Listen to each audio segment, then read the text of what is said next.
नमस्कार दोस्तों, नए युग स्टडी चैनल में आप सब लोगों का हार्दिक स्वागत है। दोस्तों, आज हम इस वीडियो में देखने वाले सीबीएसई क्लास 12 यानी कि 12।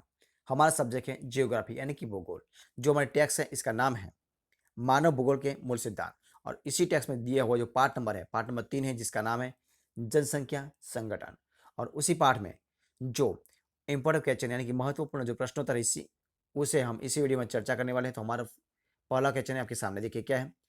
जनसंख्या संग्रहण से आप क्या समझते हैं? तो उसका आंसर है, देखिए, कोई भी जनसंख्या विभिन्न आयु वर्ग के स्त्री पुरुष से मिलकर बनती है।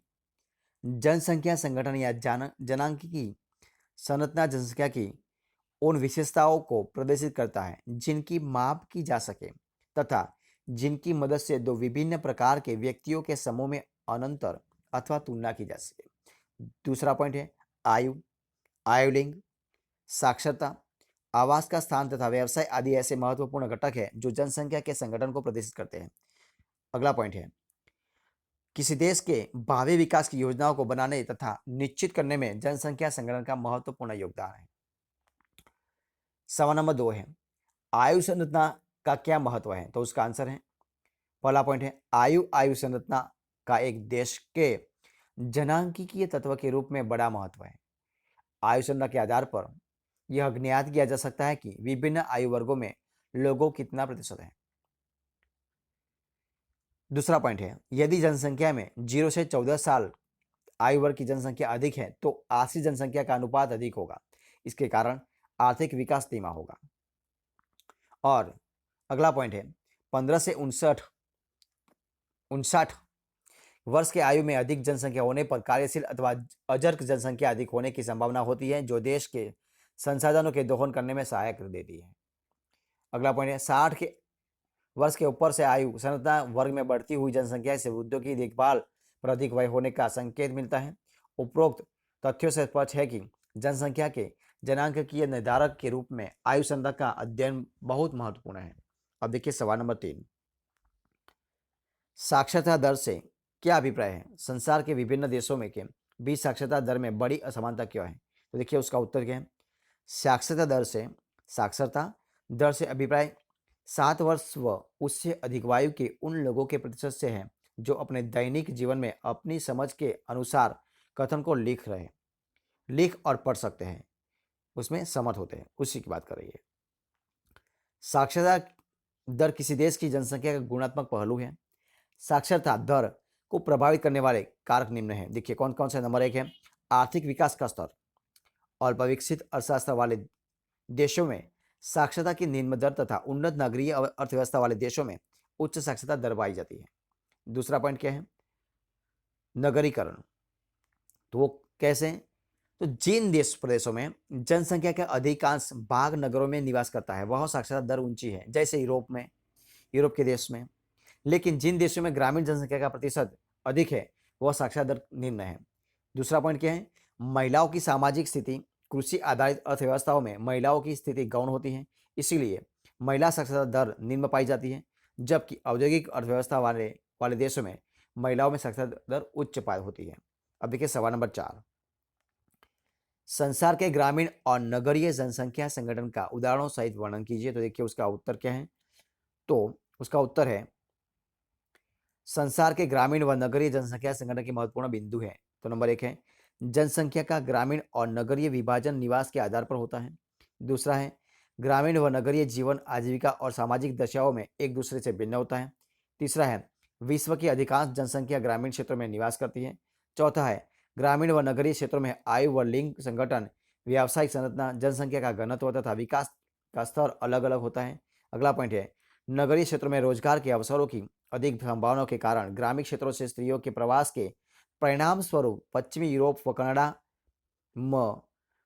कनाडा में नगरीय क्षेत्रों के महिलाओं की अधिकता है। इसकी विपरीत अफ्रीका व एशिया में नगरीय क्षेत्रों में पुरुष प्रधान प्रवास के कारक पुरुषों की अधिकता है। आप देखिए छठा पॉइंट क्या है, लास्ट वाला। ग्रामीण क्षेत्रों में से नगरीय क्षेत्रों में प्रवास से नगरीय क्षेत्रों में जनसंख्या लगातार बढ़ रही है। कोई 5 बिंदु इसमें लिख सकते हैं आप। तो उसमें आप देखिए सवाल नंबर 5, जनसंख्या की व्यावसायिक संरचना का क्या अर्थ है?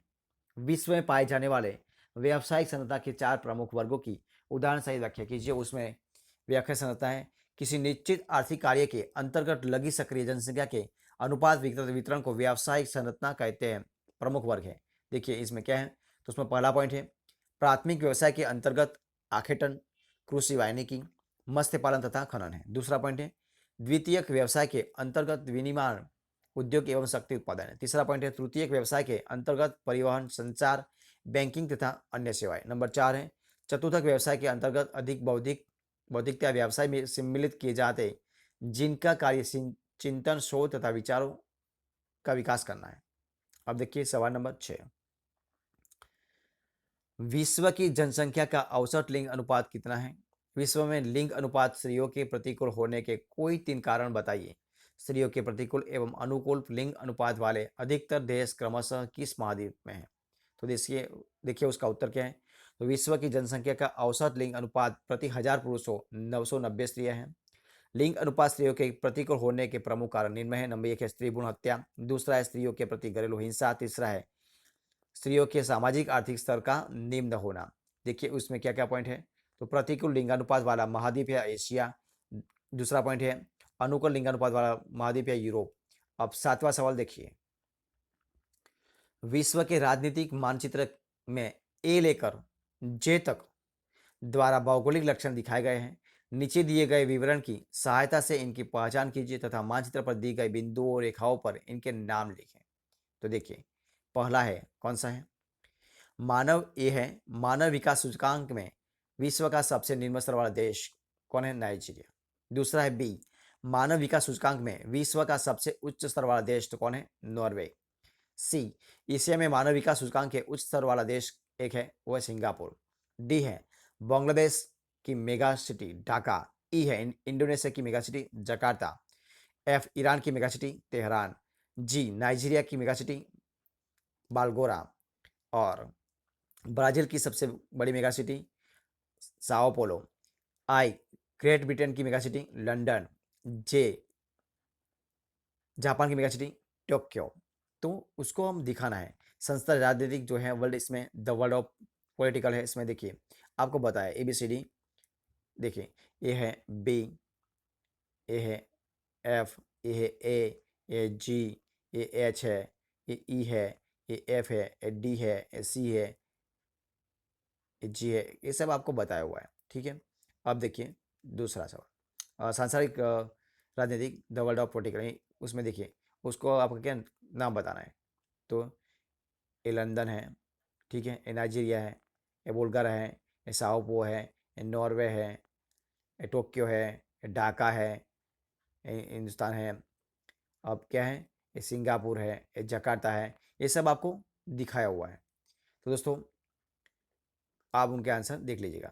तो दोस्तों अगर आपको मेरा इस वीडियो अच्छा लगे तो उनको लाइक कीजिए, कमेंट कीजिए, आपके दोस्तों में शेयर कर दीजिए। और लास्ट में अब तक आपने हमारे इसी चैनल को सब्सक्राइब नहीं किया है तो उनको सब्सक्राइब करना भूलना मत। और हमारे इस वीडियो को फर्स्ट से अंत तक देखने के लिए आप सब लोगों का बहुत बहुत धन्यवाद।